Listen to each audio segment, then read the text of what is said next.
Moving on to Newfoundland, which is where Gudrid ultimately ended up. It wasn't known as Newfoundland then, it was known as Vinland, a place where wild grapes apparently grew.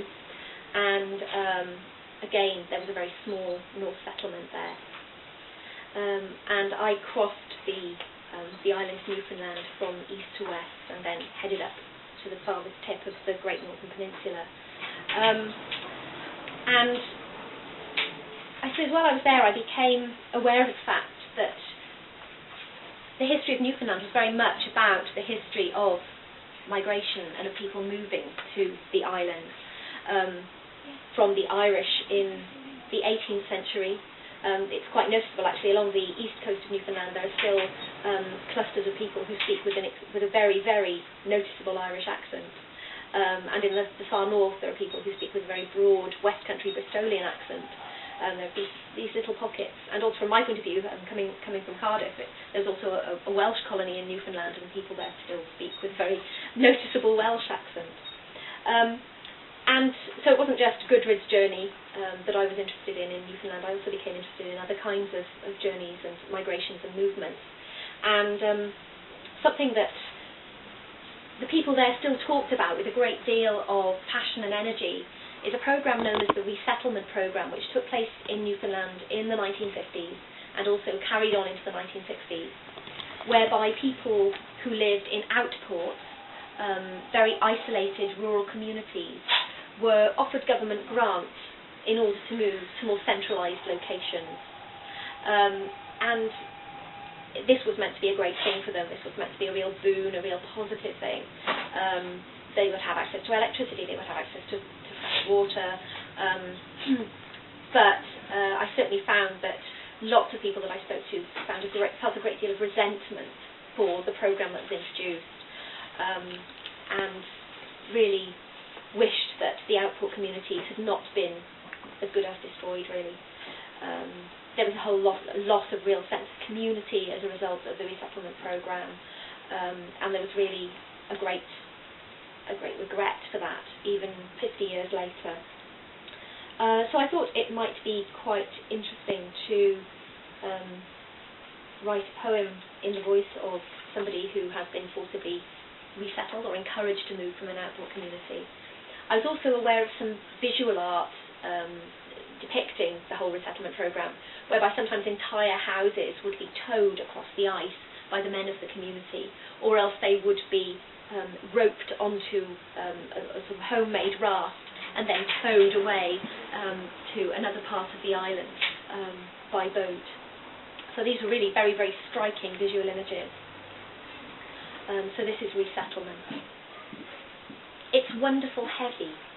That much she knows. It'll take all the men who are left here to raise it with that pole, to lift the lives of its 5 generations, the 28 births, the labour pains ingrained in the wood of its walls, the 19 deaths, and all those oil-skinned hours of waiting while the men were at sea in a storm.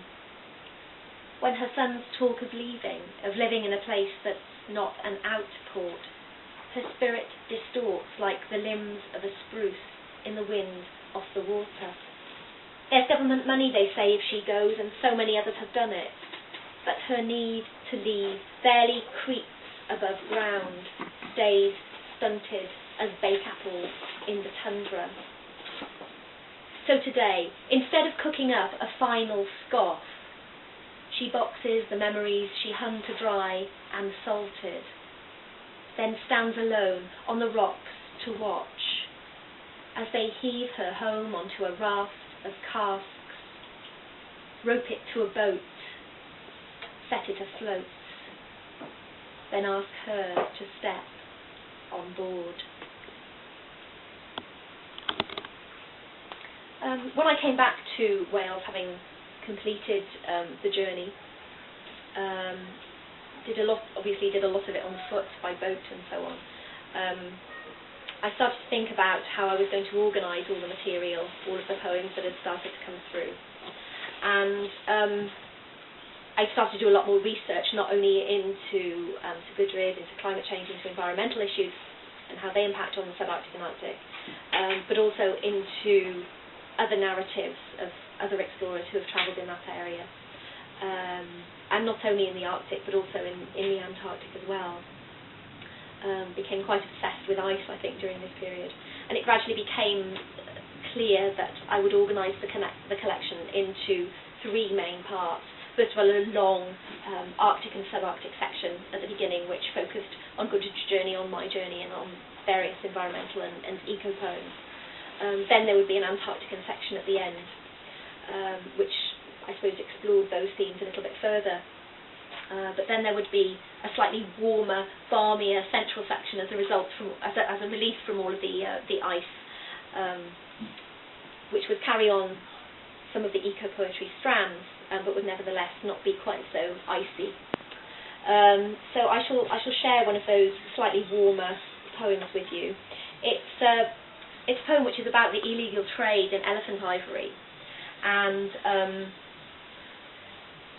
I think there are still something like 20,000 elephants a year being killed in the illegal elephant ivory trade, and so this is a poem that I like to think about as being the revenge of the elephants, and it's called Never Forget.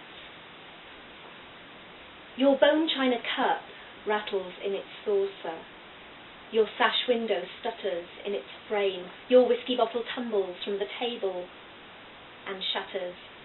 That drumming you hear isn't rain.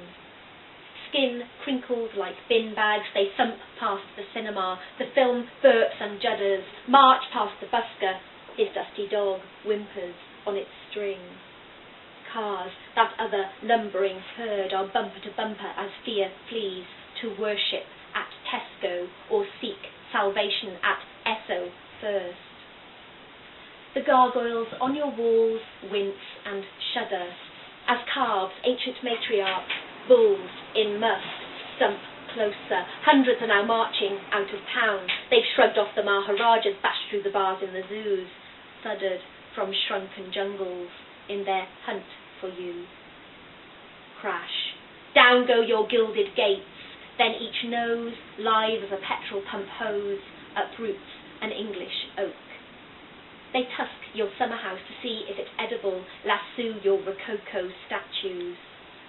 Cracks split your ceilings, your chimney stacks tumble, your stables crumble, and they trample through the rubble, dumping wrecking balls of dung. Your door caves in, they storm straight to your piano and rip out its teeth without anaesthetic, one by one.